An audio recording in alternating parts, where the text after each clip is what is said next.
Hello, ẹ káàárọ̀, ẹ káàsán, ẹ káalẹ́ according to the time tí mo bá dé bá yín o. Èmi ọmọ yín olólùfẹ́ yín Lady K ìfẹ́ olúwa show. Èmi náà ni mò ń ṣe sàlámù àlékún o fún gbogbo ẹ̀yin tẹ́ ń wò mí. Ẹ jọ̀ọ́ torí Ọlọ́run ta ló bá wa rí ẹran yá ìyá Òṣogbo tó sọnù. Ẹ jọ̀ọ́ torí Ọlọ́run wọ́n lẹ́ran ti sọnù à ń wá o. Fún àǹfààní èyí tí ẹ bá mọ ẹran tó sọnù. Gbogbo Onitiri ni wọ́n ti gbéṣẹ́ lé wa lọ́wọ́ ní àmọ́ wa. Wọ́n ní torí àwa la promote ẹ̀. Àwa la jẹ́ kí gbogbo ẹ̀yin èèyàn mọ̀ wípé wèrè kan wà tó lòun ìyàwó Abíọ́lá. Èmi kọ́ ni mo sọ bẹ́ẹ̀ o.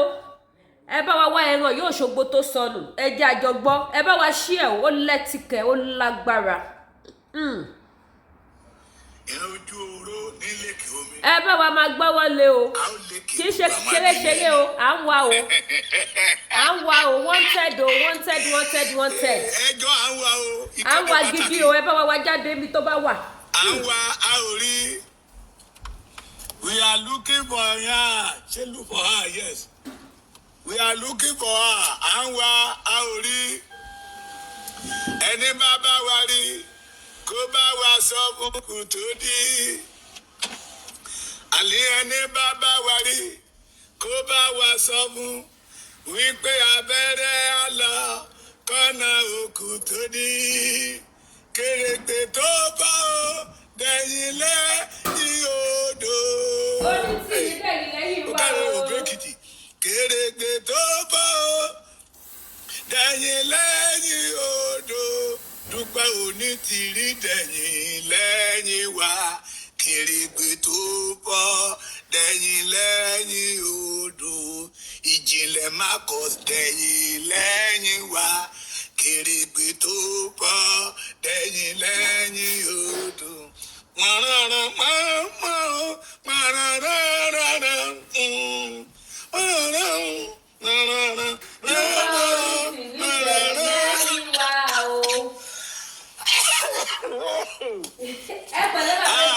Àjàkáyé dẹ̀yìn lẹ́yìn wa.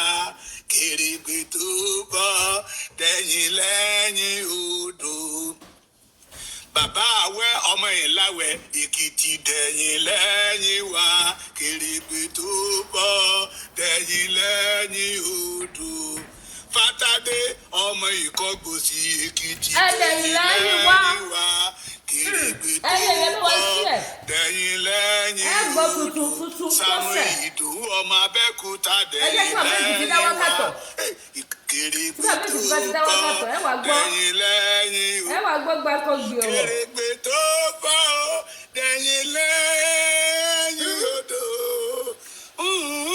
Ẹjọ́ Kèrègbè tó bọ́ dẹ̀yìn lẹ́yìn odò. Ẹ̀yin ọmọ Democratic Republic ẹ̀dẹ̀yìn lẹ́yìn wa. Kèrègbè tó bọ́ dẹ̀yìn lẹ́yìn odò. Bàbá tí lẹ́wọ̀n tó sọnù tá a wá. Wàláhì tàláhì Gbogbo Onitiri ló wá kó ní iṣẹ́ mi lọ lẹ́kìtì mi báyìí. Ẹ pẹ̀lẹ́ tí bàbá mi. À ń wá àti ìrí. Wanted. Bóyá ó sọnù ní. À ń wá. Bóyá ìjì ayé ló gbé lọ. À ń wá. Bóyá àwọn kidnapper ló dẹ̀ ti kidnap. Dúpẹ́ ọmọ Onitiri ó kó MKO Abíọ́lá à ń wá. Ìgbà àkọ́kọ́ rèé tá a máa rí ààrẹ orílẹ̀-èdè tó sọ̀rọ̀ ní ọjọ́ Friday tó dọjọ́ Saturday tá a bẹ̀rẹ̀ sí ń wá kiri tá a rí. Today à ń wá a rí. Ó ti lé lọ́jọ́ kan lẹ́ni. Today is 9 days tí a ti gbóhùn Dúpẹ́ Onitiri gbẹ̀yìn. À ń wá àwọn ọmọ Democratic Republic of Yorùbá ló ní kí n bá wọn kéde ẹ̀ pé àwọn wá àwọn orí pẹ́sẹ́ ìjì ayé ló gbé lọ ní. À ń wá bí àwọn ọmọ Democratic Republic of Yorùbá ṣé mo kí dáadáa the indigenous people. Òyìnbó ti ń dùn lẹ́nu mi náà. White people. Ẹja mú Dúpẹ́ ní kírẹ́dìtì yẹn. Ẹ káàárọ̀ ẹ káàsán. Ẹ kálẹ́ according to the time. Mo tún gbé òyìnbó kejì sí. Bàbá Èkìtì máa fún yín ní PhD. Ẹ máa fún bàbá Èkìtì ní PhD. Ẹ máa fún wọn super speaker. ìkéde tí mo ti gbọ́ wà ní o. òyìnbó. Àwọn ọmọ Democratic Republic of Yorubas leading by Gbogbo Onitiri and ọmọkùnrin Adéwálé ọmọkùnrin wọ́n wá wọn méjèèjì o.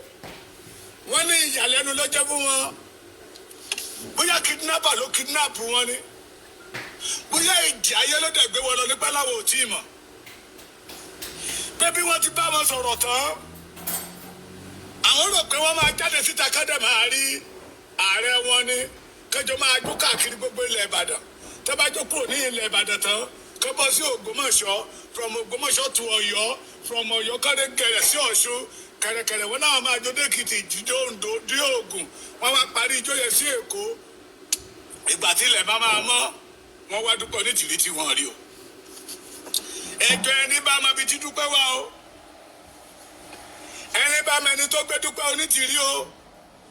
Wọ́n ní ká kọ́ńtàtì nọ́mbà yìí 00 32 533 00 32 533.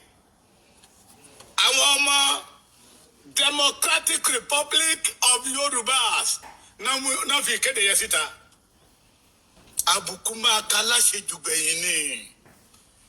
Lálá tó ròkè Yorùbá wípé ilẹ̀ ló ń bọ̀. Bẹ́ẹ̀ni báwa. Àti pariwo ti pẹ́ pé kò sẹ́ni tó wùwà ìkà sí ìran Yorùbá. Tí Yorùbá ò mọ̀ pé ìkà lélẹ̀ ń wù. Tó bá yá ìgbẹ̀yìn wọn yìí dára. Bẹ́ẹ̀ni. Yorùbá tòde òní ti wake up. Àti wake up. Mo láyọ̀ láti sọ fún gbogbo ẹ̀yin ọmọ Yorùbá. Mílíọ̀nù Gbogbo Onitiri ò lè bá sọ́gun wa jẹ́. Ẹ bá mi fún Èkìtì látẹ̀wọ́. Gbogbo Onitiri kò lè bá sọ́gun wa jẹ́. Because we stand on the rock, the truth. Ẹ̀yin yóò mọ òtítọ́. Òtítọ́ yóò sì sọ yín di òmìnira. Bẹ́ẹ̀ni. We that know the truth. Bíbélì wípé olódodo a máa láyà bí kìnìún. Bẹ́ẹ̀ni. Lánàá mo lórí ọ̀fẹ́. Mo gé fìlà mi, ṣé mo pé mo ṣe fìlà kan tí mo pè ní Ìgbòho májàsọ́lá wà. Màá tútù ṣe. Mo mọ̀ pé àtìlẹ́yìn máa jáde síta. Fìlà yẹn máa pọ̀ ń gbòòrò. Tí ọmọ fọ́ àwọn ọ̀tá lórí. Ẹ̀sán ní Tí búburú. ọmọ la àwọn ọ̀tá láago lórí. Bẹ́ẹ̀ni ẹ jẹ́ bá mi show love, ẹ show support. Bí mo ṣe dé fìlà yẹn, mú bàbá Èkìtì. Ọ̀pọ̀lọpọ̀ wá bẹ̀rẹ̀ sí ń wò mí. Ṣé bàbá Èkìtì ti Gbòho ni? Ṣé bàbá Èkìtì ti Gbòho ni? Àbí bàbá Èkìtì ewo lélẹ́yìí? Ṣé rédíò pẹ̀sẹ̀ntà ni? Ẹni tí mo mọ̀ tó lọ bẹ̀ ló lọ sọ fún mi pé bàbá Èkìtì àwọn Ìgbòho nìyẹn. Ti Gbòho nìyẹn. Àwọn bá mi pé Yorùbá nation kò lè bàjẹ́ o. Àdúró de yìí o. Àdúró de yìí o.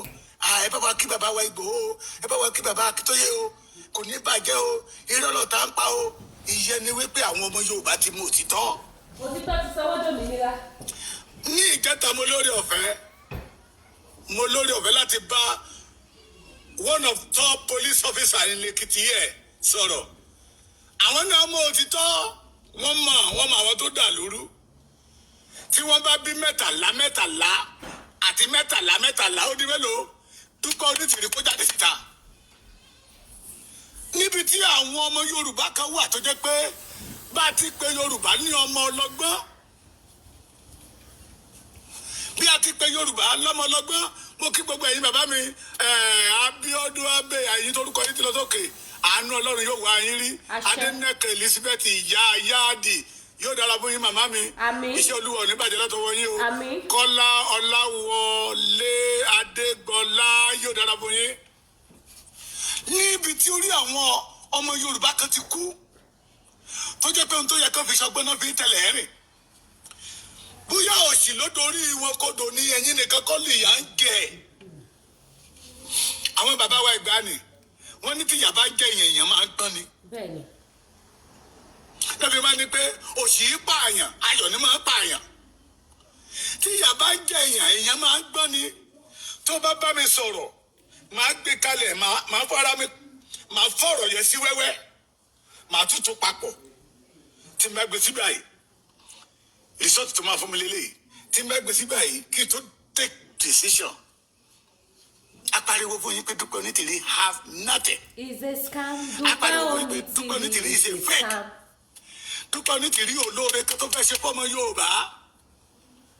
Ṣé ẹ dẹ́yìn ọmọ Yorùbá òótọ́ àtòdodo? Èyí ò kàn èmi. Tẹ́ bá ní àárín Gbogbo Onitiri àti Ayọ̀ Brown ti dàrú. Àlàlálá. Kí ló ka Tẹ́ bá yín? jí láàárọ̀, ẹ máa fi ègbè ránṣẹ́ sí Ayọ̀ Brown. Dọ́bìlì náà ló wà, ìyá ẹ wà. Olómi ń Tí kọ́ o kò bá láti sí. jáde kó apologize lọ́wọ́ ọmọ Yorùbá. Fún kẹ́pẹ́ lò. Ẹ jí láàárọ̀ kẹgbẹ́ orí yín mú pé ẹlẹ́dàá mi ní ipò tí mo wọ Ayọ̀ Brown lọ́wọ́ ń bẹ̀. Ìdájọ́ tó yẹ kọ́lọ́run kò ṣe fún Ayọ̀ Brown. Yé ẹ bá wa ṣí ẹ̀. He was one Mẹ́sẹ̀gì of tó the lágbára. alátìlẹ́yìn. He was one of those people who gbẹ́ Gbogbo Onitiri lẹ́yìn. Òyìnbó mi ti tún bẹ̀rẹ̀. Ẹ tó gbẹ́lẹ́yìn. Ìṣe gbẹ́lẹ́yìn. Òun ló wà ń díẹ̀. Ìṣe Àwọn backbone. ọ̀rọ̀ yẹn lọ́wọ́ ni a máa sọ bẹ́ẹ̀ mọ́. Pé this woman is fake. Àwọn ò mọ tí bàbá Akíntóyè rà lọ́wọ́ Ayọ̀ Brown. Tó gbé Dúpẹ́ dìde. Tó ń lo Dúpẹ́ bí irinṣẹ́. Tó ní àwọn tọ́lọ́run ò mọ̀. Àwọn tọ́lọ́run ò rí. Àwọn tí ìwà búburú tó ti mọ ògiri tó sọ̀gì bí ògiri táwọn Germany, West Germany and East Germany tó mọ fi búlọ̀kù ara wọn ní ọjọ́ wà náà. Tí ìwà burúkú ọwọ́ wọn ti mọ ògiri ẹ sáré àwọn àtọ́lọ́run. Tó bá sọ pé Ọlọ́run pé àwọn Ọlọ́run sọ pé obìnrin ló máa gba Yorùbá ló máa gba orílẹ̀-èdè Yorùbá. Ṣé Dúpẹ́ yìí ti gbà báyìí? Ẹ̀yin ọmọ Yorùbá tẹ́ ẹ bá jí láàárọ̀ nínú èpè tí ẹ ní. Ẹ máa send ẹ sí Ayọ̀ Brown. Those people, they are one of the enemy. Tó back up Dúpẹ́ Onitiri. Tó ń lùlù fún wọn pé máa jó lọ mo wà lẹ́yìn ẹ. Àwọn dàlẹ́ ni àwọn orí wọn Àní mọ̀. wọn mọ́ o. Mo dìídì bá wọn sọ̀rọ̀ pé obìnrin tí mò ń wò yìí use and drop ni. Wèrè Ayọ̀ Brown nígbà yẹn lọ́wọ́ sọ fún mi pé ta ló kọ́ mi lẹ́yìn ìbò. Wèrè aláṣọ àbí tó ní láìlọ́ọ̀nù. Olórí tẹ́bá gbọ́ tí máa sọ pé òyìnbó tí lọ ni. Go come you. Oh God. Òyìnbó tí ń dùn lẹ́nu mi. Olúwa ṣe o. Àpẹ́ lórí Ó tàbí ò tán.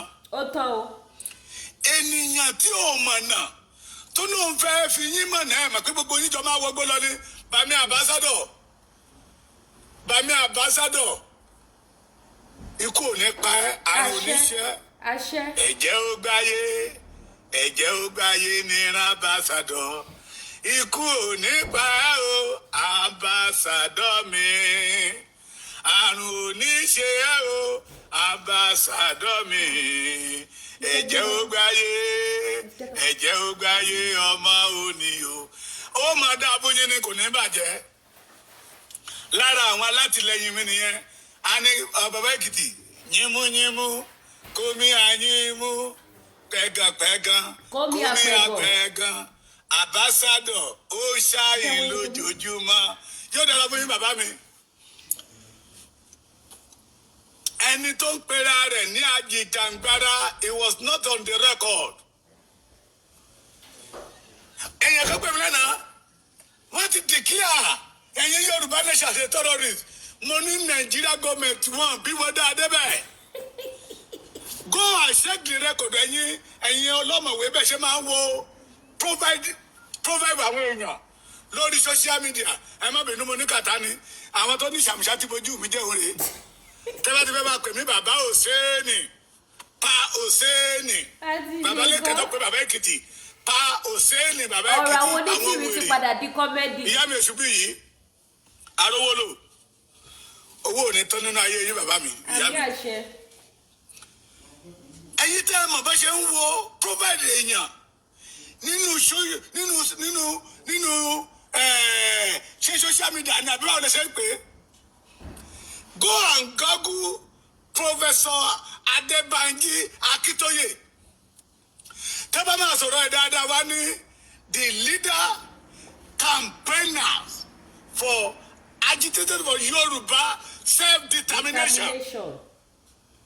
Nígbà tá bá ka gbogbo oyè tí bàbá yẹn ti dé tó ti gbà. Wọ́n á fi sí pé the leader self-determination, fighting for the freedom of the Yorubas.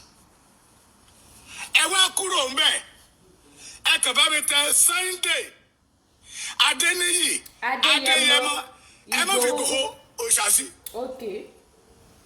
tó bá máa gbé orúkọ Sunday Ìgbòho jáde síta wọ́n pè businessman this and that wá ní one of the leader Yorùbá campaigner for freedom.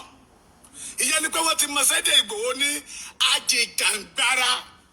International ti recommend as ajìjàngbara. káàkiri orígun mẹ́rẹ̀ẹ̀rin àgbáyé náà ti mọ Sunday Ìgbòho pé ó ń jà fún ẹ̀tọ́ ọmọ ènìyàn. He was not a terrorist.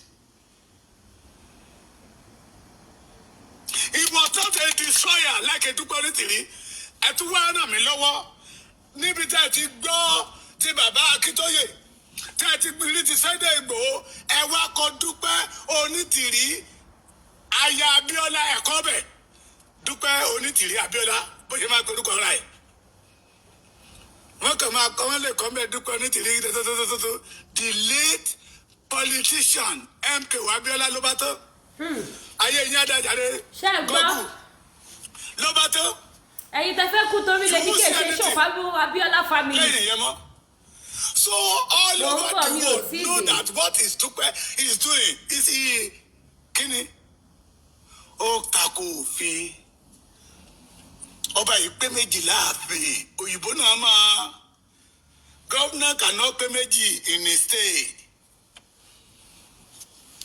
ẹ̀yin tẹ́ sọ pé obìnrin ló máa gbàjọba o obìnrin ló máa gbàjọba o it is not possible.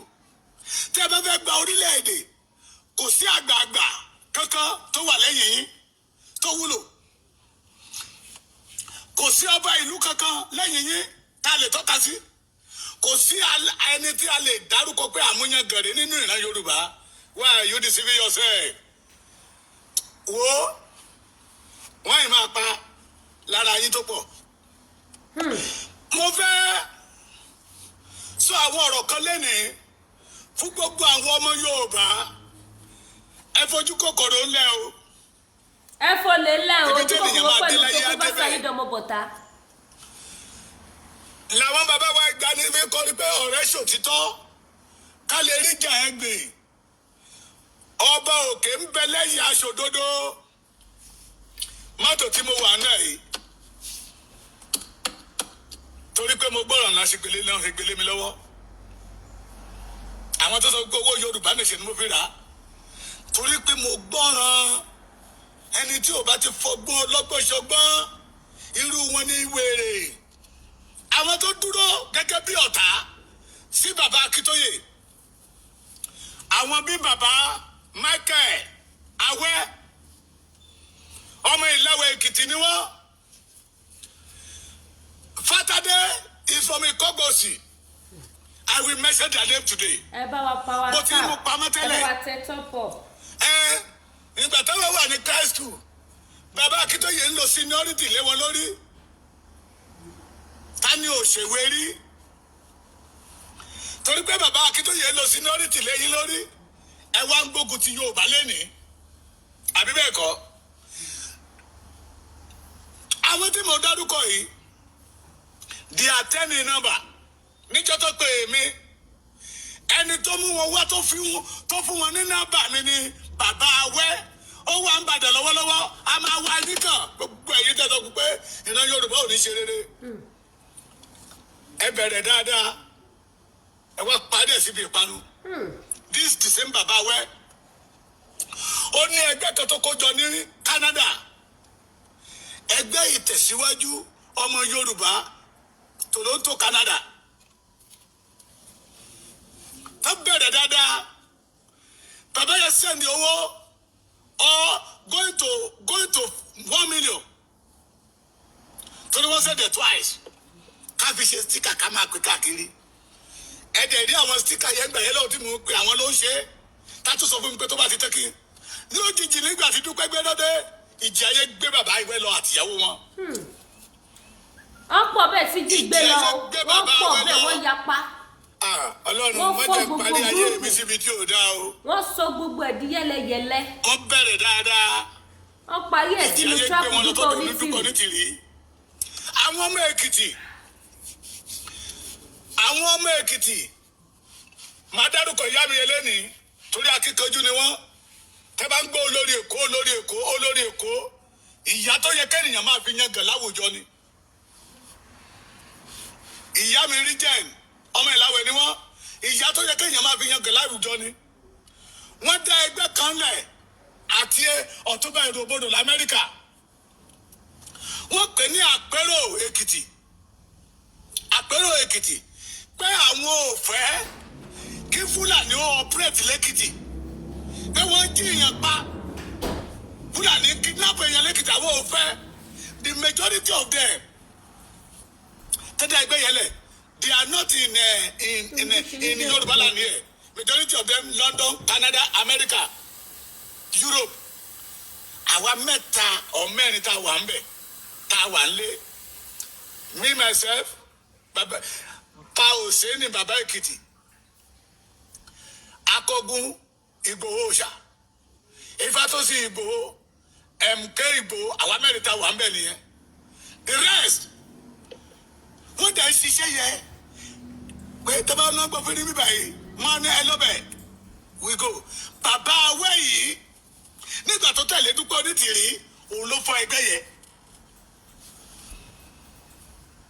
wèrè kan tó jáde títa pé nígbà tó pa Balẹ̀ Èkìtì kí lẹ ṣe ẹ̀yin náà kọ́ lẹ bàjẹ́ ní gúrùpù tá a kó jọ ká lè mọ̀ pé ọ̀tá ni Dúpẹ́ Onítìrí jẹ́ fún ìran Yorùbá inú mi dùn tó ṣẹlẹ̀ nìbàdàn o Mákindé Ẹgbẹ́dọ̀wà Dúpẹ́ Onítìrí kan. ẹni tó bá rí Dúpẹ́ Onítìrí gift wà fún o ẹ bá mi share. ẹ fi kíkí ni ẹ fi dófin. bàbá Akíntóyè slow Sunday Ìgbòho slow oko ọmọ yá la fẹ́ oko ọmọ yá òtún wá doko ikú mọ́ yín lọ́wọ́ náà. nígbà tá a sọ fún yín pé Dúpẹ́ ò ní kankan ẹ bá sọ bẹ́ẹ̀ mọ́ òun rè é Dúpẹ́ ti yá dànù ẹjọ́ látọjọ́ Saturday. igbó nílé ọ̀bọ ó ti wọgbó lọ. ọjọ́ Friday tí Dúpẹ́ ti sọ̀rọ̀ I pronounce indigenous, momonious, roconious tí gbogbo ẹ̀ ń ṣàn tó ń ṣàn ẹ̀ tún gbóhùn Dúpẹ́. àwọn ọmọ Òkìtìpupa tó kó sí abẹ́ igi tó sọ̀rọ̀ ìyá tó sọ pé ṣé ó yẹ kí olórí Adélé náà sápamọ́ ká má rí olórí Adélé ààrẹ olórí Adélé ààrẹ yẹn kankan wèrè níyìn ni wọ́n ti rí yín ní mùmú Olúṣọ̀gá yọ̀wọ́ ẹ̀kọ́ pé ọmọ ikú làárọ̀ sí ọmọ àrùn làárọ̀ sàrùn. ayé gbogbo wọn ti padà bàjẹ́. gọ̀ǹgọ̀ṣù odìdàrẹ́ gọ̀ǹgọ̀ṣù odìdàrẹ́ bí o ti gbọ́tọ̀ náà lóògàtò gọ̀ǹgọ̀ṣù odìdàrẹ́ wọ́n ti rí yín pé kìkìrì nìyí. odìdàrẹ́ bó o ti gbọ́tọ̀ náà lóògàtò. wọ́n ti rí yín pé ọmọkùnrin mẹ́kọ̀ọ́ nìyí láti on the 12 today 21 on the 12 of this month today is 21 ẹ tún gbọ́ kí Dúpẹ́ Onítìrí kó wúkọ́. gbọ́dọ̀ ti fẹ́ gbọ́. àwọn tó sì máa pa nínú yín pọ̀. gbàyẹlẹ máa mọ̀ pé ohun tí Dúpẹ́ Onítìrí ṣe kò bófin mu. ìwọ Ọlọ́run tó sílẹ̀ kò jọ òní dá ìrìn àjò ìjìnlẹ̀ má kọ̀ sí rú. dá ìrìn àjò ìjìnlẹ̀ má kọ̀ sí rú. torí tani torí ọmọ kékeré tó ń bọ̀ láyé ẹ̀ tó lóun ti lọ gba fọ́ọ̀mù Air Force tí àwọn ìjìnlẹ̀ dẹ̀ dorí ẹ̀rú tó yí ìpinnu tó dára tó ọmọ yẹn ní tó yí padà tó darí ayé ọmọ yẹn sínú ọgbà ẹ̀wọ̀n tó darí ayé ọmọ yẹn ọmọ tí ò mọ kankan tó darí ayé ọmọ yẹn sí ọgbà ẹ̀wọ̀n ọmọ tí lọ gba fọ́ọ̀mù Air Force wa kí ló lọ gba fọ́ọ̀mù Air Force. Air Force. eléyìí ò ní dìbò gba fọ́ọ̀mù wà á kọ́ni mímí náà dẹ̀ wọ́n dẹ̀ kó aṣọ ikú. wà á dẹ̀ gbé gbẹ̀tùgbẹ̀tù sábẹ́ aṣọ wà á gbé àdó sábẹ́ aṣọ àdó ni fọ́ọ̀mù òmìnira nation àdó náà máa fi gba fọ́ọ̀mù. ìjìnlẹ̀ tó wá sọ̀rọ̀ pé Mákindé afú ẹ̀ ní 24 ẹ̀ mọ̀ pé ojo ni wọ́n dátùwọ̀ yóò yẹ kó ṣí kí mẹ́mórì yín kó ṣí. àwọn fóònù kan wà nígbà kan ó kàn dédé máa paná fún ara ẹ̀ ní. tí fóònù yẹn bá ti paná fún ara ẹ̀ wọ́n wá ní ká lọ fi síbi tó bá tutù tó bá máa padà débẹ̀ láfta bíi 3 or 4 hours fóònù àti tẹ̀ fún ara ẹ̀ ó yẹ kí mẹ́mórì yìí náà ti wá tán padà kó ti delete virus tó ń fún lẹ́ ní problem yẹn pé Dúpẹ́ Onítìrí ò ní kankan. Olórí Adélé yín ó kọ́kọ́ fún Mákindé ní amẹ́rin 24 hours. Mi ò gbọ́ rí kí 24 hours yẹn tán another 24 hours. 24 hours yẹn tán another 24 hours. 24 hours mélòó ló wà látọjọ́ Saturday títí di Sunday ní. Ayé yín ni máa kú dànù ni. Ayé wọn ti bàjẹ́. Ayé yín máa ṣe kí ni? Ayé wọn ti bàjẹ́. Ayé wọn ti kù bí èlùbọ́. Wọ́n rán àwọn ọmọ ọlọ́mọ níṣẹ́ ikú. Wọ́n káṣọ ikú sí wọn lọ́rùn. Àwọn wá lọ sápamọ́. Àwọn a ò rí o. Bóyá ìjì ayé ló gbé lọ. The President of Democratic Republic of Yoruba. Your Excellency Dúpẹ́ Onítìrí Abíọ́lá Olóṣòwà. Àwọn o. Olóṣù Abíọ́lá 1. Ẹ jẹ́ bá bí hashtag àwọn Abíọ́lá family. Àwọn Olóṣù Abíọ́lá Onítìrí. Ọmọ kọ́dà àbí kí ló ló ń jẹ? Ó ń dà lẹ́ni. Mi ìmọ̀ bó ṣe ń ṣe ìjọba. Àwọn Olóṣù Abíọ́lá 1. Ìjọba délé ti bẹ̀rẹ̀ nìyẹn. Mo lọ lánàá náírà Nàìjíríà rèé. Ó láṣì iná àwọn ọmọ Yorùbá. Ó rèé o. Ó láṣì iná. Ó rèé o. Ó rèé o. Wọ́n àti kọ tẹ́bá wo bíbà yìí. Federal Bank of Nigeria. Ó rèé. Ẹ wo ọmọ Yorùbá. Federal Bank of Nigeria. Àti the Federal Bank of Republic of Yorùbás. Wọ́n dẹ̀ ti bẹ̀rẹ̀ ìjọba wọn. Wọ́n ti bẹ̀rẹ̀ ìjọba wọn. Ìjọba tí olórí kan ní ìjọba tí ò lọ́fíìsì. Dúpẹ́ ayé ẹ̀ ta pa o. Ó tàbí àgbàdo bí popcorn pàpàpàpàpà. Ẹ bọ́ tó bá dà àgbàdo popcorn nílọ. Àwọn ìdílé kan Dúpẹ́ ti bomi oró ó bomi ẹkú sínú ilé wọn lọ́wọ́lọ́wọ́. Ìyá ọmọ tó pàréèdì yẹ tó ti gba fọ́ọ̀mù jẹ́jẹ́ tó fẹ́ máa fíìlì ẹ̀. Tó ń da ìrìn àjò ẹ̀rú ṣe rò pé inú ìyá yẹn lè dùn ni. Láyé kò lè dùn. Torí pé ẹ̀ ń lépa Ìgbòho. Ẹ fẹ́ dàbí Ìgbòho. Ẹ fẹ́ dàbí bàbá Akíntóyè ẹ ti gbàgbé pé ẹ lè dàbí Ìgbòho láyé. Ẹ lè dàbí bàbá Akíntóyè.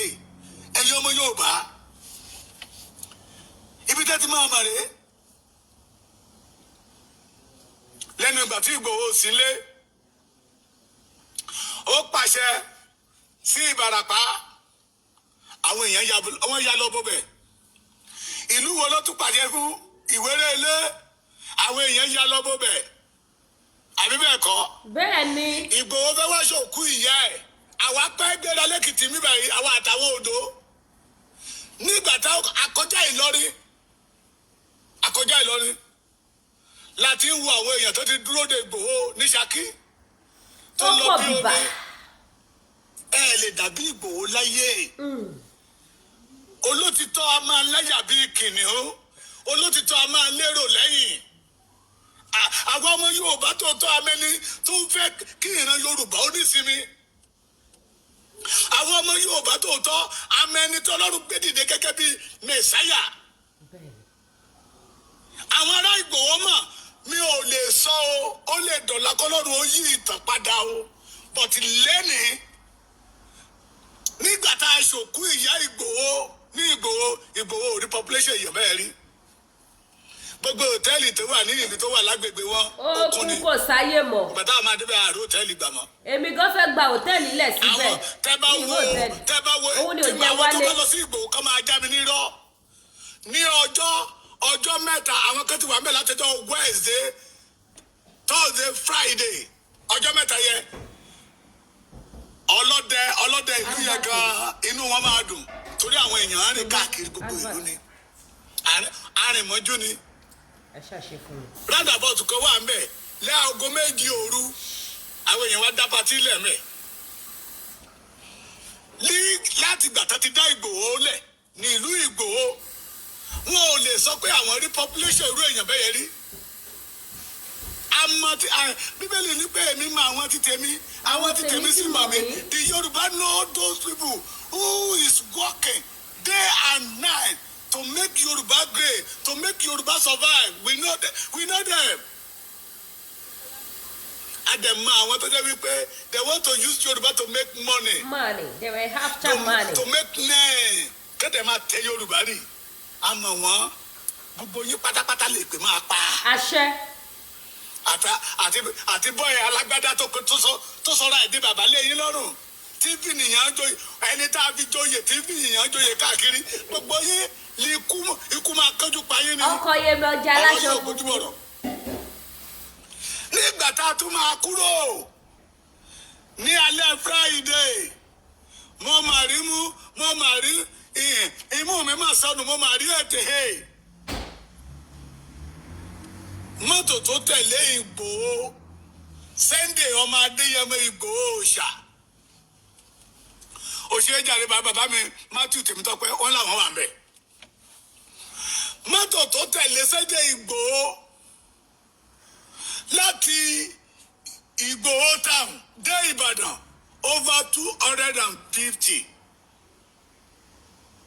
Brother mi Matthew Tèmítọ́pẹ́ tí n bá tún parọ́ ẹja mi. Adárin inú igbó kan Ìgbòho ní ká dúró bó ṣe dúró táwọn Fúlàní rí pé Ìgbòho ni wọ́n gbé machine wọn lẹ̀ wọ́n fẹsẹ̀ fẹ́. Ìgbẹ́ àfẹ́wé who born them. Ṣẹ́gbọ́n bọ́dà mi ní o slap picture yẹn. Wọ́n fẹsẹ̀ fẹ́. Àwọn yẹn sọ pé wait eré wọ́n fi màálù wọn lẹ̀ pé Ìgbòho rẹ̀. Ẹkùn. Ìgbòho face of it. Eré lẹ́sẹ̀ wèrè. Wọ́n yá dànù. Àwa dé Ìbàdàn ní aago kan àbọ̀ òru. Àwọn tó ń wọ Ìbàdàn nílé Sunday Ìgbòho láago 3 òru tá a jọ gbéra ní Ìgbòho.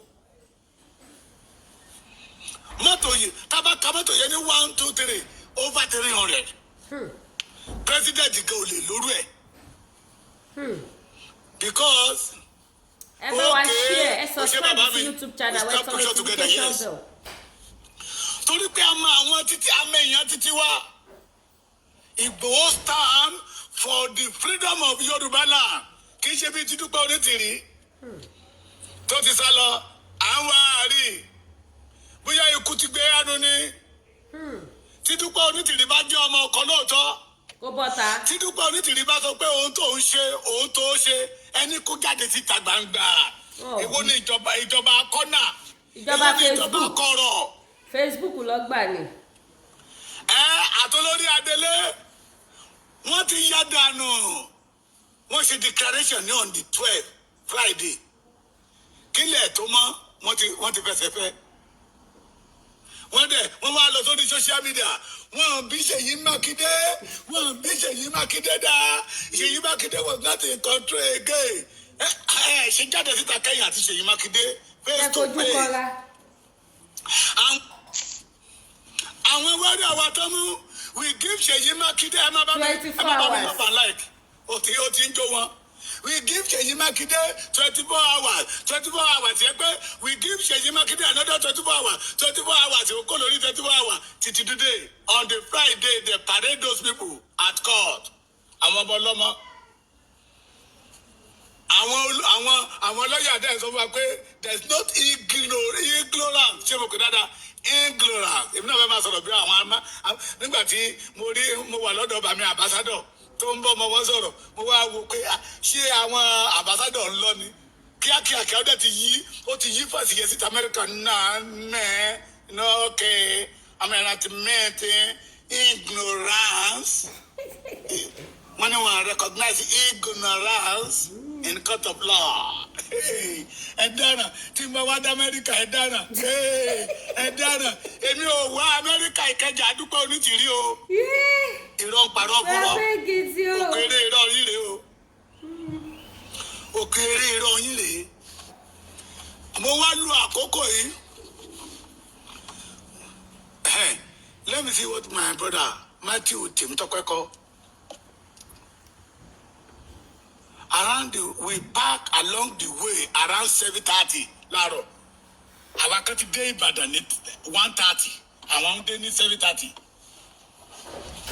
Let me use this medium láti sọ fẹ́ yín ọmọ Yorùbá kí n bẹ̀rẹ̀ báyìí ẹ̀yin ọmọ Ìláwẹ̀ àwọn Èkìtì ń dúró níbi Mọ̀dàrú ẹ̀yin ọmọ Ìláwẹ̀ ìran bàbá àwọn bàbá wa lẹ́kìtì wọn ò dúró níbi tí nǹkan ti máa dàrú and we did not see in the record pé lára àwọn tó bá Yorùbá jẹ́ ọmọ Èkìtì wà ńbẹ̀ lára àwọn tó dorí Yorùbá kodò ọmọ Èkìtì wà ńbẹ̀ mo wá fi àkókò yìí sọ fún yín ẹ má fi iná sórí òrùlé so ẹ wálé bàbá Awẹ́kàn ẹgbọ́n tó Canada sọ lọ́wọ́ but wọ́n ti dé sí Ìbàdàn àwọn náà fara pamọ́ sí Ìbàdàn ẹ wálé ẹwọ́ kan MC ọmọ Ìláwẹ̀ nìyí we are together follow Sunday Igboho follow Baba Akintoye MC I know that you stand on true ẹ wá ilé bàbá Awẹ́kàn ibẹ̀ náà kó ìjà olóró sí lẹ́kìtì àti Ìkọgbòsì nílé Fátádé ẹ wá kan ilé Àjàkáyé ẹ bá wọn lé ọwọ́ ìjọba ẹ wá kan bàbá Awẹ́ àti Fátádé bàbá Awẹ́ pè mí ní ó ṣẹ̀dẹ̀ àwọn mẹ́sẹ̀gì tí ìyá yẹn ti fi pè mí ní òsèǹnì ó ṣẹ̀dẹ̀ sí mi ní ìjẹta mo dẹ̀ dá lóhùn pé àgbàlagbà tí ń jó lágbàlagbà you started where you ended wrong ẹ wá lé wọn kan ara àwọn tí Dúpẹ́ Onítìrí ń lò lẹ́kìtì nìyẹn bàbá Awẹ́ àti Fátádé Amẹ́ríkà ló wà bàbá Awẹ́ Canada ni ọ̀tọ̀ wà ń bàdàn sí òun àtìyàwó ẹ̀ wọ́n bẹ̀rẹ̀ dáadáa wọ́n fẹ́ ta Èkìtì sínú òkùnkùn ẹ wá kan ilé wọn ni Dúpẹ́ Onítìrí kó ìjà sílẹ̀ Èkìtì gbogbo ẹ̀yin Ẹ̀gbá ò ní gbàgbàkúgbà Ẹ̀gbá máa ní ìṣà Ẹ̀gbá máa ní ìṣà bíi Ẹ̀gbá máa ní ìṣà Ẹ̀gbá máa ní ìṣà bíi ẹ wálé Sam Ìdòwú kan Abẹ́òkúta ló kọ́lé sí ó tún jáde ó tún gbójú ara ẹ̀ síta ilé ẹ̀ ní Dúpẹ́ Onítìrí kó ìjà olóró sí ní Abẹ́òkúta o ẹ wá kan bí wọ́n ṣe wó ilé ṣé tèmi jẹ́ ní Ìbàdàn ó yẹ ká wọlé àwọn tó kù kí ilẹ̀ Yorùbá bá lè nísìmí ẹ wá kan ilé Sámú Ìdòwú ẹ wálé bàbá yẹn kan ọmọ Ẹ̀gbá ní ọmọ Abẹ́òkúta ní ó kọ́lé sábẹ́òkúta ẹ wá kan ẹ má dẹ̀ gbàgbé Black Gold Jimmy Boy òun náà nílé ní Abẹ́òkúta ẹ wálé wọn kan ẹ̀yin ọmọ Ẹ̀gbá ẹ má fi iná sórí òrùlé sùn ẹ wá kan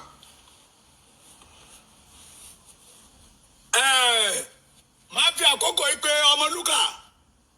Ọmọlúkà gbọ́dọ̀ ṣèrànlọ́wọ́ fún wa ilé Ayọ̀ Brown ọmọ Ọ̀ṣun state ni Ayọ̀ Brown ẹ̀yin tí a bá dẹ̀ mọ́tẹ́jọ́ mọ́ Ọ̀ṣun gbogbo yìí ti ń wà bá yìí o ilé Ayọ̀ Brown ẹ wá kan o gbogbo ilé wọn kí gbogbo wọn lè mọ̀ pé tí wọ́n ti bá wọn. kí ìran Yorùbá má bàa fi iná sórí òrùlé sùn ọ̀tá Yorùbá ni wọ́n ọ̀tá Yorùbá tí ò fẹ́ kí ìran Yorùbá ó tẹ̀síwájú àwọn ló gbé Dúpẹ́ Onítìrí lẹ́yìn tí alágbára bá pẹ́rẹ́ àlálágbára tó bá wẹ̀yìn tí ò bá dání lẹ́yìn kì í ṣalágbára. ó ní Yorùbá fi sọ wípé ènìyàn ní bẹ lẹ́yìn ọba tá a fi pè ní àléébá ẹ wá wọn kàn ẹranko ni wọ́n àgbàdídá ò ní kẹ́yìn ọgbọ́n ṣé gbọ́ mi àwọn yẹ gẹ́gẹ́ ní ọ̀tá Yorùbá. ẹ̀yin èèyàn mo rí kankan sí yìí o bàbá mi lẹ́kìtì ẹ jẹ́ àtẹ pọ́ọ̀sì náà mo bọ̀ mo rí kankan sí wọ́n ní breaking news federal government announce 20 billion cash reward for information on Dúpẹ́ Onítìrí ṣé lóòótọ́ ni?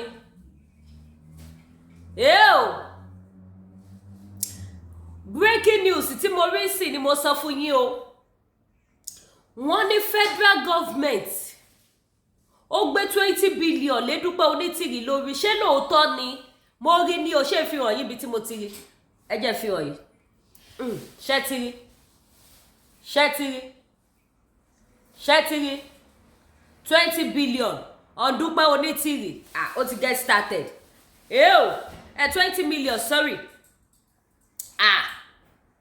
20 million. Bàámi lẹ́kìtì ẹja mọ̀ gbọ́ nìṣó. Ẹ bá wa polongo ẹ̀bùn fẹ́ni tó bá bá ọmọ bíi tí Dúpẹ́ wà o. ẹni wí àtàbà bá ti rí wọn àwa ti gba ìyọ̀ǹda lọ́wọ́ àwọn ọlọ́pàá pé our leaders Professor Banji Akintoye àwọn òdàlúrú wọn dẹ̀ bá ìjọba jà. Our leader Chief Sunday Ọmọdéyẹmọ Ìgbòho Òòṣà àwọn òdà ilẹ̀ Yorùbá rú. Omi àlàáfíà ilẹ̀ Yorùbá wọn ò fẹ́ dàrú. Wọ́n fẹ́ kó túbọ̀ máa tòrò sí náà fi sọ wípé àwọn ò ní gbà kí Fúlàní máa pa wá lórílẹ̀‐èdè wa ní ilẹ̀ Yorùbá. So instruction yẹn làwa náà dẹ̀ ń tẹ̀lé. Àwa volunteer ara wa pé anywhere àtàbá ti rí wọn àbí tábà kófìrí pé ibi tó kó ilé oúnjẹ alágbára sí we surround them, we now call you. Wọ́n dẹ̀ ti agree. Ẹ pè wá, we are coming. We hand over them to police. Àṣírí bí wọ́n ti fẹ́ bú Dúpẹ́. Torí wọ́n fẹ́ gba ìjọba Nàìjíríà ni. Bàbá Akíntóyè Sunday Ìgbòho dẹ̀ gbàjọba Nàìjíríà. Ìdásílẹ̀ orílẹ̀-èdè Yorùbá lọ́nà tó bófin mu that everybody in the world will start to congratulate Yorùbás. Láti ọjọ́ Friday, èmi Dúpẹ́ Onítìrí, mo proclaim Yorùbá sábẹ́ kìíní kankan we are indigenous. Lẹ́ni ìjọba wa bẹ̀rẹ̀ lẹ́ni orílẹ̀-èdè wa dúró káwọn ọmọ Yorùbá ká máa mú kọ́ni ká máa gbáyìn bí ìrànú ṣúgà nígbà tí wèrè olórí adélé wọn náà máa sọ̀rọ̀ ó lóhun àṣẹ tí wọ́n fi fún agbára tó o ní láti primary school secondary school university ó ti pa. Drama yẹn dùn wò. Drama ni ó ṣe drama ni. Àwọn wèrè tó yẹ Káàárẹ̀ Ọ̀nà Kakanfò pè ló ní drama entertainment.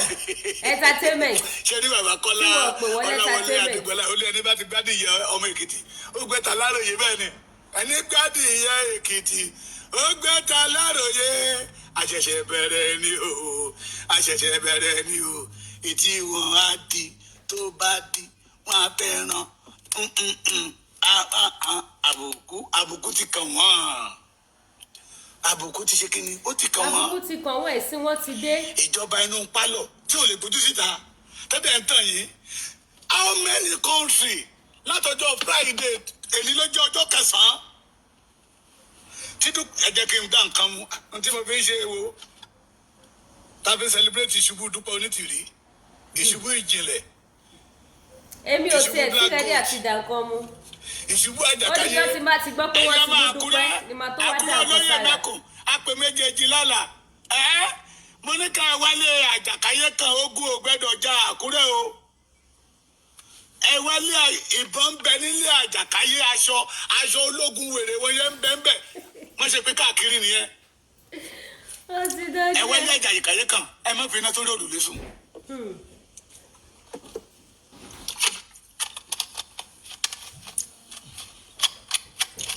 Question.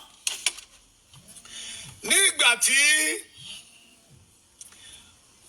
wọ́n dìbò yan president ní Senegal a 44 years old boy gbogbo ìjọba àgbáyé ló congratulate ẹ̀ congratulation eléyìí tó ṣẹlẹ̀ ní Burkina Faso ní Niger we see some foreign country and African country congratulate them. How many countries don't congratulate Dúpẹ́ Onítìrí? Wọ́n gbàgbé ni. Àbí wọ́n congratulate lábẹ́ aṣọ ni? Wọ́n sùn gbàgbé. How many?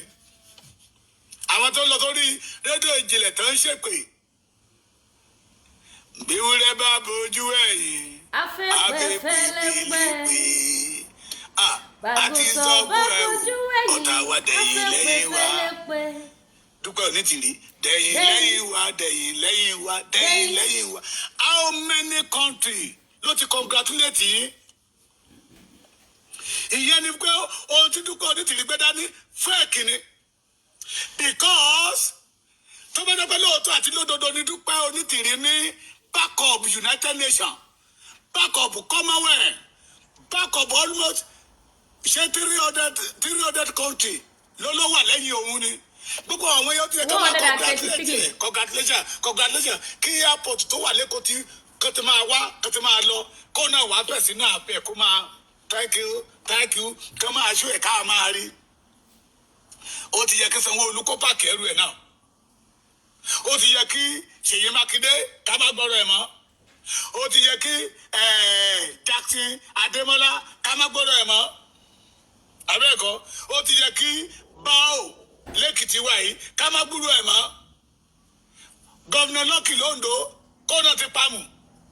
Kí Bàmí Dàpọ̀ Abíọ́dún Lógùn kó náà ti kẹ́rù kó di wọ̀. Àbí bẹ́ẹ̀ kọ́ kẹ́ni ìjọba tuntun dé. Ó ti yẹ kí pati máa lọ káàkiri ẹ̀ mọ̀. Àwọn tó bá yẹ kí Yorùbá ọmọ ju pati lọ is part of our culture.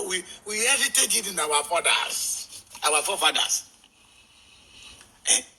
Ká máa lùlù kí Sàní máa kọ tiẹ̀ ń bí báyìí, kí Òbé máa kọ tiẹ̀, kí Òṣùpá máa bọ́ ń bí báyìí, kí Pàṣọ máa bọ́ ń bí báyìí, kí Màláìkà náà máa sọ wípé ó ṣe Ọlọ́run òbójú wa jẹ́ òbẹ̀rí wa sọ̀tà lẹ́nu. Èwo lẹ rí? Ó ń bọ̀ wọ́n tí dé, ó ń torí iṣẹ́ lọ́wọ́. Kẹ́ lè mọ̀ pé irọ́ ni Dúpẹ́ Onítìrí ń pa. Ṣé ẹ rí ẹ̀yin alétí lápá? Ẹ̀yin tẹ́ ẹ létí tẹ́ ẹ fi gbọ́ràn. Ẹ̀yin tí etí inú yín ti di, ẹ̀yin ọmọ Yorùbá tó dún inú yín ti fọ́, ẹ sì pọ̀ tí Yorùbá, ẹ pọ̀ sínú Yorùbá tí Dúpẹ́ Onítìrí sì máa kó lọ sẹ́wọ̀n.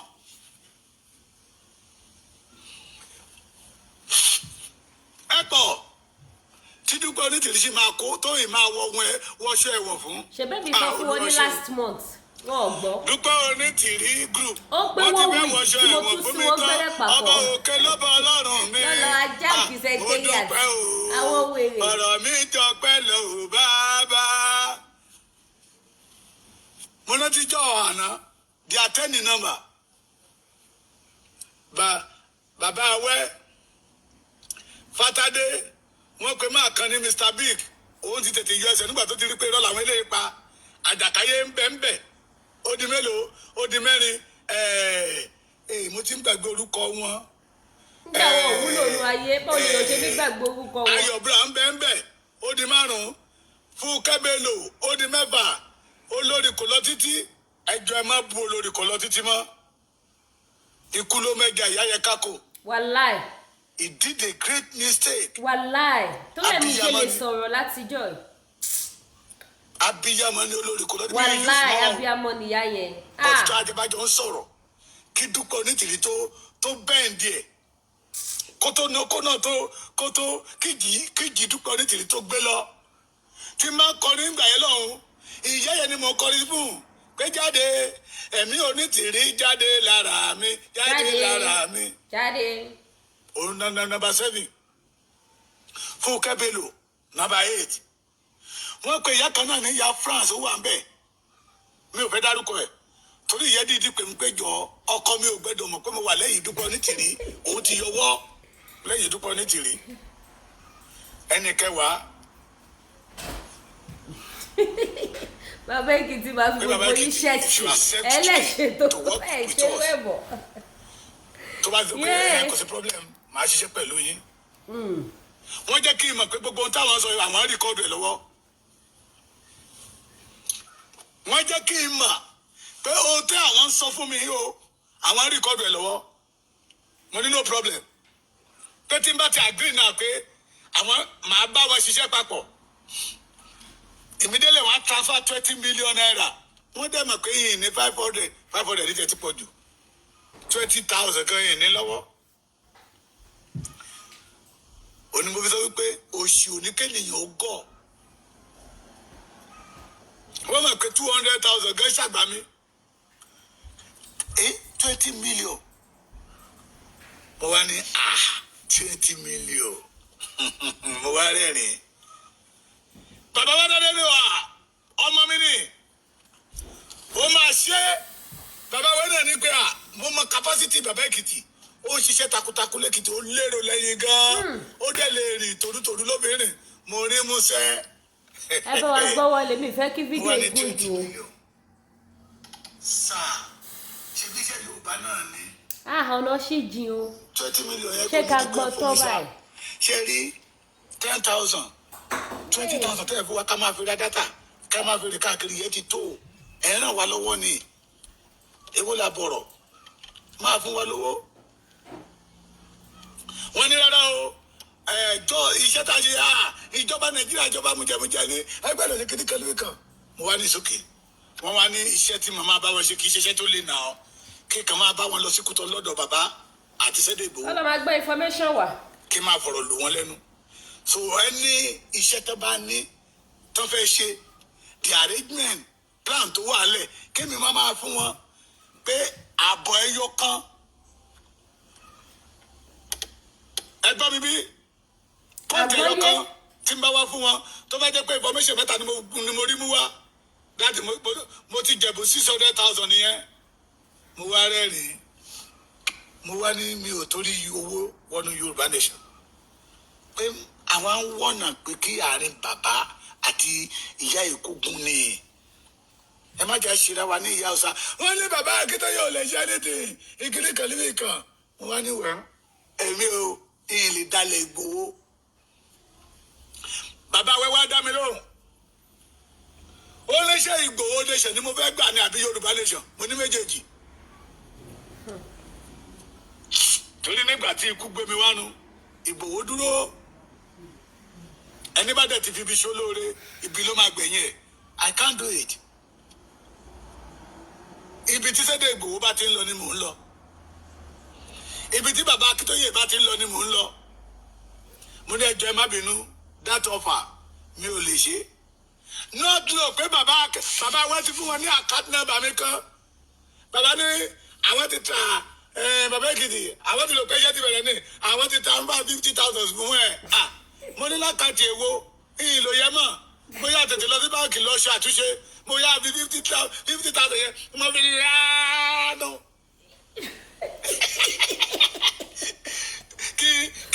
bàbá Èkìtì fowó gbogbo ọjà ló sọ. what make majority of them. ó fowó gbogbo jọ fada. to go against bàbá Akíntóyè I will let us know today.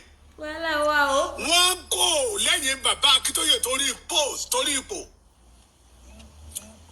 The statement tí bàbá Akíntóyè sọ wípé ẹ̀yin ọmọ mi tábà ti gbà tẹ̀ ẹ̀yin náà lẹ́ẹ̀mọ̀ ṣèjọba yín títí wa ní káwa máa tọ́ yín sọ̀nà ọ̀pọ̀lọpọ̀ nínú wọn fẹ́ ipò pé báwo la ṣe máa ṣe wàhálà tán tí bàbá ò ní fún wọn nípò wọ́n mọ̀ pé ohun tí bàbá Akíntóyè ṣe tó sọ yẹn á ṣe ọ̀pọ̀ nínú wọn sọ wípé Sunday Igboho bá wọn nínú ṣọ́ọ̀gù yìí ni bàbá Akíntóyè wá gbélé ilé wọn lórí tí gbogbo wọn pátápátá ni mo dẹ̀dẹ̀ dá lóhùn I ask Baba Fatade you are now 77 years ṣé ń gbọ́ o. you want to become a president àbí gómìnà Èkìtì ló fẹ́ dà bàbá ẹ má bínú o àwọn ìjọba Nàìjíríà à ń pariwo pé wọn ò fún ọ̀dọ́ láyè láti ṣiṣẹ́. Tinubu became a president of Nigeria at old age tá a dẹ̀ ní àwọn ọ̀dọ́ tó ṣá lára ọ̀dọ́ àfi sọ wípé Nigeria cannot work Nigeria does not give youth shall ẹ̀yin jà fún ipò at age of 77 àbí bẹ́ẹ̀ kọ́ bàbá awẹ́ ẹ ti ṣe birthday 82 years irú ipò wo lẹ tún wà. ṣé ń gbọ́ṣẹ́. kẹtòrí ẹ̀ tẹ́ ń gbógun ti bàbá Akíntóyè. àwọn tó fẹ́ gba Yorùbá nation nìyẹn ọ̀tọ́ ní kẹbọ́ ló kọ ẹrú tí wọ́n ṣe fún selfish interest. àwọn kan máa dúró gẹ́gẹ́ bí bàbá ìsàlẹ̀ wọn ni. ṣé ń gbọ́. Sunday Igboho tẹ́ ń sọ yìí gbogbo rálì pátá Sunday Igboho sọ wípé ẹ lọ ṣe rálì kò má wà ń bẹ̀ ó ṣáájú Sunday Igboho lọ́lọ́run lò gẹ́gẹ́ bí ìmọ́lẹ̀ sínú ìrìn àjò Yorùbá nation ìyá mi àṣà àti ìṣe ilẹ̀ Yorùbá yóò dára fún yóò jó òní tìyín. àmì àtẹ̀mí náà. ẹ kúṣẹ́ ìlú a ó ṣe débi èrè tẹ́lẹ̀ náà bá dé àní sọnù Sunday Igboho ní ọba mi òkè ń lò gẹ́gẹ́ bí ìmọ́lẹ̀ Koiki Media ẹ lè jẹ́rìí sí ọ̀rọ̀ tí mo ń sọ yìí ẹ lè jẹ́rìí before kí Sunday Igboho tó wọnú ṣọ́ọ̀gù yìí a ti ṣe petition more than 3 tí ò wọlé. Àwọn tó sọ pé Gbogbo Onitiri ló ṣe petition no àwọn tí tó wọnú ṣọ́ọ̀gù yẹn tú Sunday Igboho pé Igboho wà ní ṣọ́ọ̀gù yìí wọ́n jáde síta bèbà. Sunday Igboho ní ìmọ́lẹ̀ tí Ọlọ́run ọba mi gbé dìde láti tàn sí ìgbédìde ògo Yorùbá náà. Dúpẹ́ Onítìrí kẹ́yìn kan bínú lẹ́ni ẹ fẹ́ di president mo kí yín congratulations ẹ̀yin ọmọ Democratic Indigenous Republic of Yorubas ọ̀ kí n pé Democratic ìdíníjọ. ẹ ṣáà máa gbéra yín jẹ létè dandan kọ́ ló fi sóyìnbó dandan kọ́ ló yìnbó bàbá Èkìtì. Ọlọ́mọ kìlọ̀ bọ́mọ rẹ̀ o. èyí á o. Kí gbogbo abiyamọ Yorùbá kìlọ̀ bọ́mọ wọn o. Ìdúlé ẹni bá lọ́mọ láyé àtijọ́ eégún kan wà ní ìlú ọ̀dọ̀ wa eégún alágbára ni tó bá ti dọ̀la tó máa jáde àwọn ìyá wa ti wọ́ okùn tọ́rìn ẹni bá mọ àwọn tó bá jọ ọmọ ìlú òkè wọn bá mọ tó pẹ̀lú okùn tọ́rìn nígbà tó bá ti sùn lálẹ́ wọn á ti fi sí ẹlẹ́sẹ̀ wọn á ti só dáadáa. tó bá bá lọ wò wọn. wọn á ti dè mọ́ bẹ́ẹ̀dì tó bá jí báyìí tó bá ní kó máa lọ báyìí wọ iṣẹ́ ọmọ ẹni tó ti dé nígbà tó ti sùn lọ tó ti dé kọ́mọ́lẹ́sẹ̀ òní mọ̀ tó bá ti dé báyìí kó o fẹ́ dìde báyìí okùn yẹn ló máa fọ bẹ́ẹ̀dì wọn àtàjí ibo ló ń lọ. wọn yà tilẹ̀kùn mọ́ ẹ fi okùn sọmọ yín lẹ́sẹ̀ kọ́ padà lẹ́yìn Dúpẹ́ Onítìrí Dúpẹ́ Onítìrí kọ́ ọmọ títí ẹ̀ ọmọ àlè ṣé mẹ́ta náà ló bí bàbá kọ̀ọ̀kan bàbá kan ọmọ kan bàbá kan ọmọ kan ọmọ mẹ́rin ló bí. ó kó wọn pamọ́ ó wá kó àwọn ọmọ títí yín ó kó aṣọ ikú sí wọn lọ́rùn pé ọyá ìwọ gbaṣọ ikú ìwọ gbaṣọ ẹ̀wọ̀n ẹ so nǹkan mọ́ wọn ọmọ yín lẹ́sẹ̀. Ìnira ní Dúpẹ́ Onítìrí fẹ́ gbà fún yín kì í ṣe òmìnira o ìnira gidi ìpọ́njú ní Dúpẹ́ Onítìrí fẹ́ gbà fún yín kì í ṣe òmìnira àtàwọn tó ń tẹ̀lé lẹ́yìn àwọn bàbá wa ìgbà ni máa ń kọrin pé jagunjagun ló ń bọ̀ jagunjagun ló ń bọ̀ olórí ogun kò gbọ́dọ̀ kì í kẹ́yìn ogun jagunjagun ló ń bọ̀ olórí ogun kì í kẹ́yìn ogun ṣùgbọ́n Dúpẹ́ Onítìrí jánu ló ń bọ̀ jánu ló ń bọ̀ jánu máa ń kẹ́yìn ogun ni jánu ló ń bọ̀ àwọn jánu máa ń sápamọ́ ni wọ́n wá ti àwọn ọmọ ọlọ́mọ síwájú. Where is Dúpẹ́ Onítìrí? Àwọn tó sọ fún yín pé wọ́n ti gba ìjọba wọn our nation we have our nation à ń ṣe Nàìjíríà mọ́ this is 2022 ẹbí wọn lè rí ẹ lọ wo àkáǹtì wọn owó Nàìjíríà ló ṣì wà ń bẹ̀ owó Nàìjíríà ló ṣì wà ń bẹ̀ Dúpẹ́ Onítìrí máa tan ayé yín pa ni nígbà tó ti rí pé ẹ gọ̀ nígbà tó ti rí pé olójú kòkòrò nìyí. Tẹ́mi náà bá gba 20 million owó ni tí n bá gba 20 wọn náà máa ra mọ́tò fún mi eléyìí ò tí ì dé ń gbà yẹ tí n bá gba mọ́tò wọn eléyìí lè má yọjú eléyìí pọ́nmi eléyìí rọrùn ni mo fi ń lò òun ni mo fi ń súre fún ambassador lójoojúmọ́ pé ìṣẹ̀dá mi kó máa lànà fọmọkùnrin yẹn. àmì o Jésù bó bá yín sàmì. ìbéèrè fún bíbá tọ́ba ní wọ́n prank èèyàn àbẹ́wò lẹ ṣe ń sọ. gbàrà tí mo dẹ̀ gbọ́ ìròyìn yẹn I will never do anything in the absence of Sunday Igboho láyé mo ní bani olóyè nǹkan bá ló ṣẹlẹ̀ bá mi pè é nìyẹn wọ́n ní ṣé mo ṣọ́ mo send the pictures sí wẹ̀mí délé. ẹ jẹ́ ká pọ̀ sí ẹ̀ síbi tá a gbọ́dé á tún padà wá gbọ́ ìtókù fídíò yẹn ti ń gùn ó ti ń lé ní 1 hour lọ báyìí sìn ọ̀rọ̀ lẹ ti gbọ́ látẹnu bàbá Èkìtì yẹn Dúpẹ́ wọ́n ń wá gidi gan o ẹ rí breaking news tí mo sáré rí online òun mo fi hàn yín lẹ́ẹ̀kan wọ́n lẹ́ni tó bá rí Dúpẹ́ Onítìrí 20M fún onítàn 20 million ẹni tó bá mọ bó ṣe lè gẹ̀ẹ́tì ẹ̀. But èmi á sọ fún yín wípé tí wọ́n bá fẹ́ mú Dúpẹ́ Onítìrí kò ná DSS lẹ́ni tí wọ́n á track ẹ̀ tó bá wà ní olè wọ́n á gbé síta. So èmi ò bá wọn support wípé wọ́n fi 20 million wá. Dúpẹ́ Onítìrí ò ṣe ẹni tó máa fi 1,000 naira wá nílùú Nàìjíríà. Kò wọ́ ti 1,000.